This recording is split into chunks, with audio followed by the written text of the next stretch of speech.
j'espère que tu vas bien. Alors, je suis de nouveau contente de te voir pour la deuxième vidéo, c'est parce que ça veut dire que tu n'as pas abandonné, ça veut dire que tu veux encore connaître mes autres secrets pour avoir confiance en ça, pour avoir confiance en toi.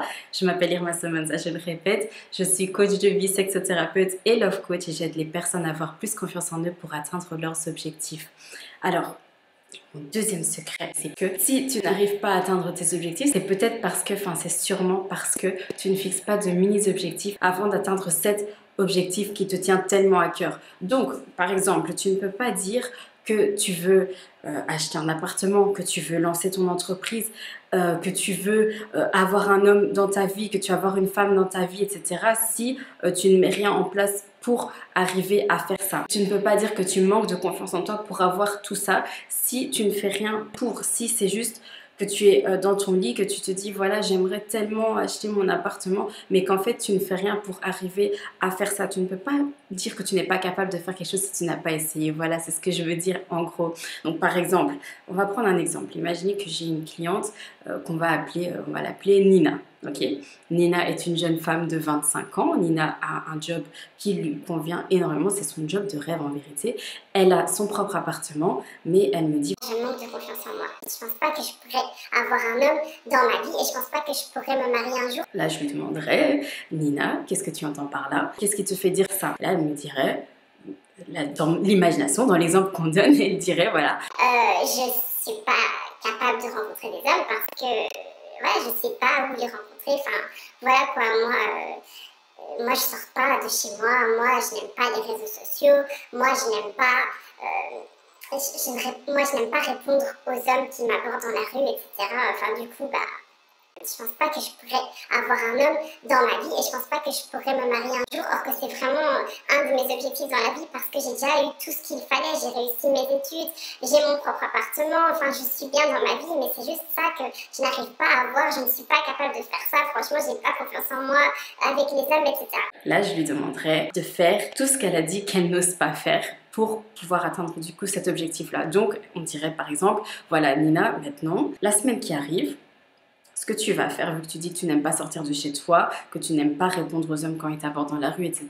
Tu te rends compte du coup que c'est compliqué d'avoir un date avec quelqu'un si tu ne veux pas parler, si tu n'es pas ouverte à la conversation. Donc, ce que je dirais à Nina, par exemple, à ce moment-là, ce serait, tu vas aller boire un café avec une copine. D'accord, ça, ce sera le premier objectif. La semaine d'après, tu vas retourner boire un café à cet endroit-là, avec une copine, encore une fois, ou avec un copain, hein, peu importe. Enfin, c'est mieux avec une copine si tu souhaites rencontrer un homme, parce que, bon, voilà. Mais donc, tu vas aller boire un café avec une copine à cet endroit-là de nouveau. Mais là, maintenant, s'il y a un homme qui te plaît un minimum physiquement, tu vas lui faire un sourire. Ok, ça te sort directement de ta zone de confort, mais c'est ce que tu vas faire. Donc, tu vas lui faire un sourire. Si tu n'y arrives pas en ayant été boire le café lundi, tu vas retourner mardi. Tu vas essayer de faire un sourire à quelqu'un. Si tu n'y arrives pas mardi, tu retournes mercredi. En fait, tu vas continuer jusqu'à ce que tu arrives à atteindre cet objectif-là. Ce n'est pas grave si tu échoues la première fois. Tu vas continuer jusqu'à ce que tu y arrives. D'accord? Dès que tu as fait ce sourire-là, la semaine d'après, tu retournes boire un café avec ton ami à cet endroit-là. De nouveau aussi, encore une autre personne qui te plaît et qui te sourit, tu lui refais un sourire. Et là, si cette personne-là ou si une autre personne vient t'aborder, ce que tu vas faire, c'est que tu vas répondre quand il va te parler.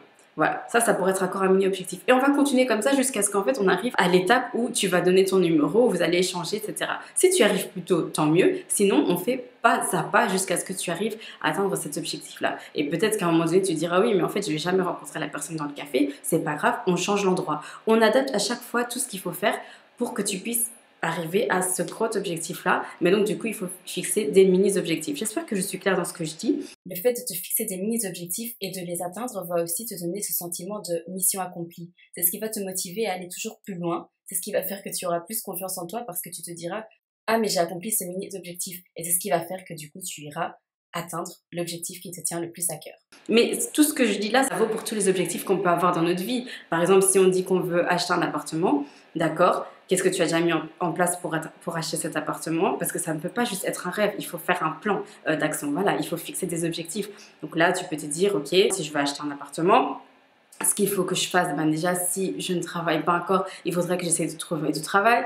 Il faudra plus tard que je mette de côté. Quand j'aurai assez pour vivre, il faudra que je mette de côté pour acheter cet appartement-là. Il faudra que je commence à chercher des appartements, etc. Mais donc, faire étape par étape, essayer de ne pas tout faire en une fois, parce que c'est ça qui fait que le rêve a l'air irréalisable. C'est ce qui fait que le rêve a l'air totalement fou, en fait. Mais si on fixe des mini-objectifs, on peut atteindre ce grand objectif-là. Et nos rêves, en fait, on peut tous les réaliser si on met différentes étapes entre. Il faut savoir aussi que c'est possible que même en faisant toutes ces petites étapes-là, il se peut que le rêve ne se réalise pas, il se peut qu'on n'arrive pas à faire la chose. Peut-être qu'il faudra changer la stratégie du coup pour atteindre l'objectif, mais pas l'objectif. Et si ça ne marche toujours pas, peut-être que ce n'est pas vous le problème, peut-être qu'il y a des facteurs extérieurs qui sont les problèmes sur quoi vous n'avez pas de mainmise. Et ce n'est pas grave. Ce n'est pas grave quand on n'arrive pas à atteindre un objectif, ça ne doit pas être la fin du monde parce qu'il y aura d'autres choses qui pourront vous rendre plus heureuse. Je ne veux pas être défaitiste, mais je veux aussi qu'on soit réaliste et qu'on sache que pas tout ce qu'on veut dans la vie va se réaliser, mais on peut tout faire pour y arriver. D'accord? Et tant qu'on n'a pas essayé, on ne peut pas dire qu'on n'est pas capable de faire quelque chose, on ne peut pas dire qu'on manque de confiance en soi pour faire quelque chose si on n'a même pas essayé. D'accord? J'espère qu'avec ça, vous allez avoir un peu de motivation. J'espère que vous allez mettre des choses en place.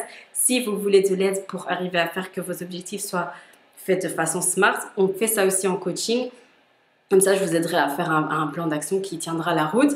N'hésitez pas à me contacter si vous voulez un coaching privé. Vous pouvez le faire par mail ou en DM sur Instagram. Je suis là pour ça.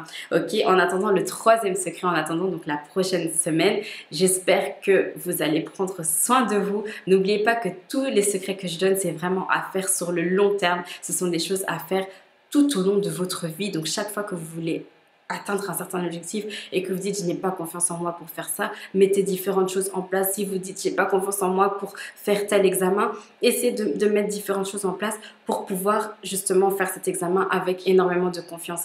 En coaching, on arrive à faire des mini-étapes pour n'importe quel objectif. Donc voilà. En attendant la prochaine vidéo, prenez soin de vous comme j'ai déjà dit. Bisous.